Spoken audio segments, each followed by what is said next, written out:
use this opportunity to get into a very hot topic, which is, I'm going to pause it right here so I can prep this. If you want to give us the shot back. It's going to be intense.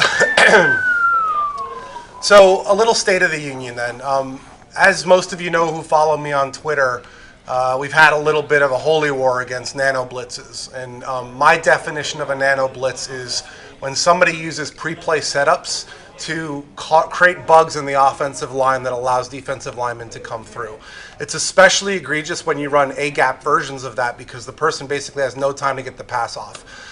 And it's not fun to have to spend a whole game sliding and scheming to take away somebody's nano blitz. My feeling is that it dominated the competitive scene to such a degree that something had to be done.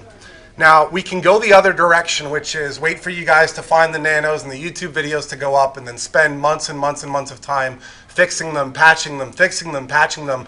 But what you all need to understand is that takes away from feature development. There's awesome features we could be building that's being spent fixing nanos and glitches because it's a bad look. When an executive at EA comes to me after the EA Madden challenge and says, what was with those defenders flying through the A-gap and getting sack after sack after sack, I have to have an answer for that, right? It's my responsibility. So what we decided to do instead of patch all year long and comb YouTube for the new blitzes is we decided to implement a system we call the nano detection system. And basically at a high level what it does is it monitors the setups and what you're doing in pre-play and your positioning. And if it detects that what you're doing is equaling the setup for a nano, it will force your player to play an animation where he reacts to not getting blocked by expecting a cut or kind of playing the screen. And it basically stops him in the A-gap. So with that, I will let Will talk specifics. But if you all want to flame me on Twitter, now's the time. But, you know, what I would hope is that those people who depended on these things to run their defense will adapt, and you will now start using football concepts and strategy to win instead of like some 20-step glitch. What's going on, everybody? For those of you who don't know me, my name is Gmia. I'm with GmiasWorld. I'm the guy that created the video Through My Body. If you guys haven't heard it, you guys need to check it out on the channel. Pretty much Madden 16 had a lot of things that Rex is referring to that was very, very ridiculous. The first one that I actually experienced was Mike Scrape 3. Now, in past Maddens, we haven't really had a voice like Rex Dixon's in the community that actually listened to what was going on. So what happened was a lot of people complained about this blitz. And I'm going to be honest with you, the first time that I faced Mike Scrape 3, the video was on my channel. I think I lost like 48-3 or something like that. It was a vicious blowout. But with me, I've been playing Madden since Madden was created. You know, since John Madden, you know, he said he didn't want to have it released unless it had 11 players because I believe EA Sports wanted to release it with 8.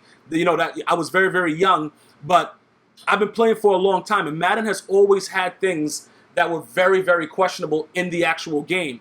So my whole thing was to adapt. That was my sense. You know, I got to learn how to slide protect. I got to learn how to do things because I want to win. And when it comes to Madden, that's all it's about. This is the only game that literally you don't care about anybody else in your life while you're playing it. You just want to win. It doesn't matter. Your wife can be walking by. You know, she's like, yeah, baby, let's go do something, whatever. You know, she's in her lingerie. You're like, listen, get away from me. Because Madden is a very intense game. So what Rex is speaking about with this nano detection system pretty much is just going to make your guy do something that he's not supposed to be doing to make the gameplay more realistic. And I understand exactly what he's saying because it's never going to happen in the NFL where somebody's going to, you know, every time come right through the A gap and B gaps. And like I said, did I use these things in the past and in Madden 16? Absolutely. I actually played Rex Dixon in an interview, which I was very, very happy that he agreed to do with me. That's on my channel as well. He's such a great man. And I tried to turbo blitz him.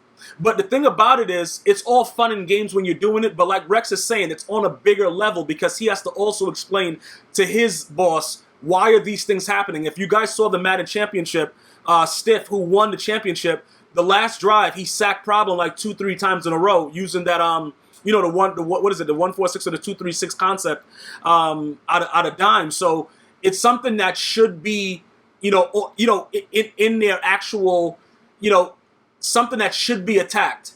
It's something that should be on the table for EA Sports to attack, and I definitely understand where he's coming from. And like I said, keep in mind, we went years playing Madden, and nothing was patched, nothing was going on. You had the game going on the same way the entire year.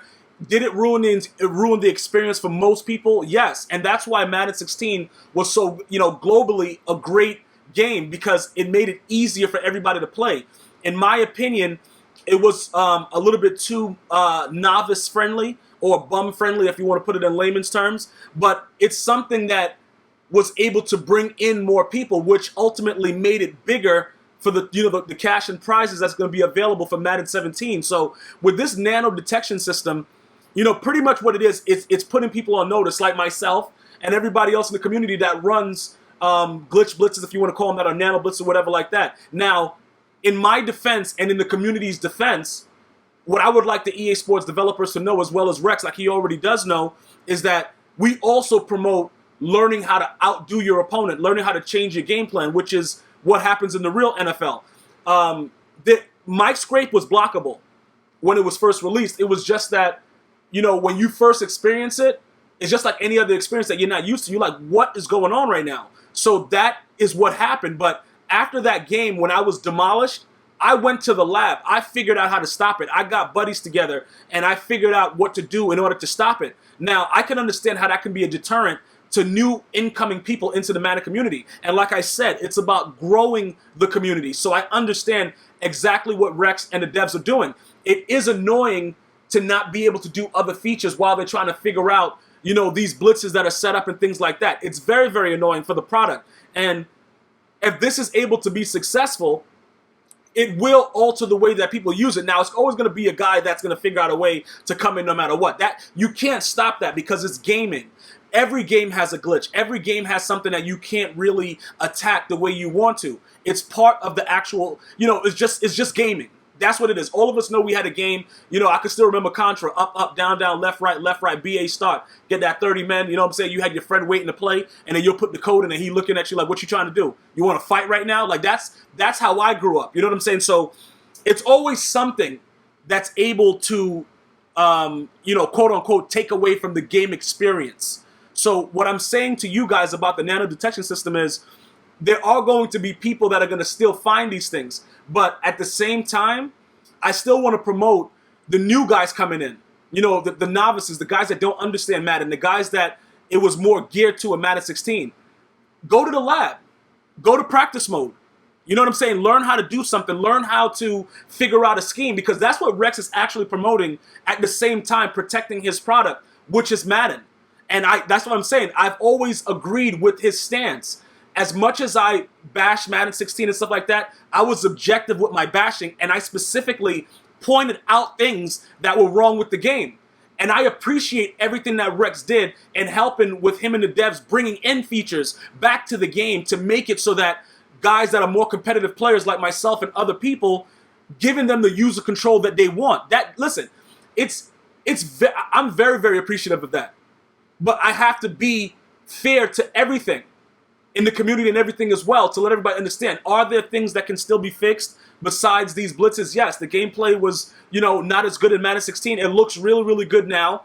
Like I said, of course there are going to be guys that's going to come up with things, but just think about it before you go and bash EA Sports and whatever like that. That's something that I can't do, because at the end, throughout the whole year, as bad as I was on Madden 16 and raging and stuff like that, I kept a good rapport with the devs, all the devs and everything at EA Sports, because it's all our freedoms to objectively, talk about the things we don't like about the game. But when you start talking about the individual and being ridiculous and I'm going to do this and that, and all that kind of stuff is ridiculous. If you have a problem with the game, you have a problem with the game. But be objective about it. Explain it. For instance, this man, Rex Dickson, was at E3 and spoke about a song that I made about the game because the ball was going through people's bodies.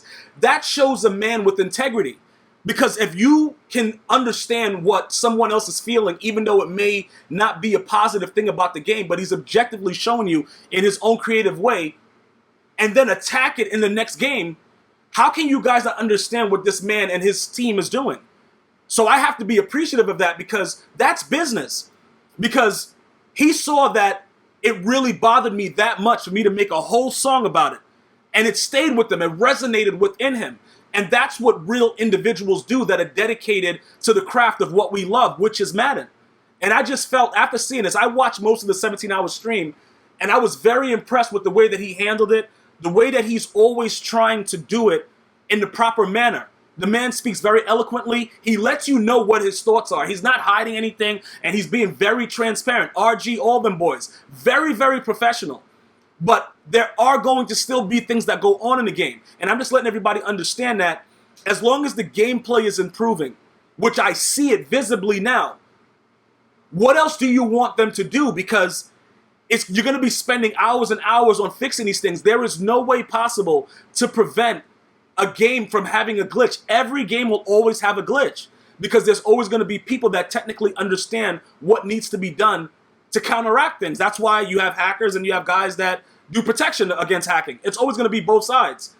But at the end of the day, I like that he's adding these things in, even though it's going to prevent me from running, a blitz I was running towards the end of the year too, that was coming in through the A-gap. I don't have time to lie about it and make up excuses and stuff like that. If I do it, I put it out there for you guys to see it. But at the end of the day, it's run against me too, and I have to figure out a way to stop it. That's why I win a lot more than I lose. And I'm just trying to promote more people to go to the lab and understand it, because Madden is a lifestyle right now, and it's only going to get bigger. So if you want to be able to go to these underground tournaments, do all this stuff, you got to figure out a way to say, you know what? It's either I'm going to be competitive or I'm going to stay on this side.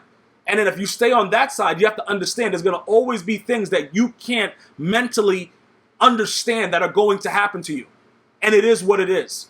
And that's pretty much where I am with it. So I want to thank Rex Dixon, the whole at EA Sports, underscore Mutt Crew, the Mutt Crew, S. Gibbs, Farles, all you boys over there that were there doing your thing, man. Criello, DJ Mateo, all the game changers out there, man, that really put the time into it to promote the game, do what you have to do. And I just hope that Madden continues to grow, man, because it's a game that I love. And I'm going to let Rex finish off his closing statements that he had to say about this whole nano detection system. If you guys want to subscribe, feel free to do so. Madden 17 content will be coming soon. And thank you for watching. One love. I hope you guys agree. I know it's a big change. It'll be slightly polarizing, but I think in time you will all agree that this is for the best move for the franchise, the best move for the community, and the best move for competitive Madden. Instead of going with glitches, build a strategy, build a scheme.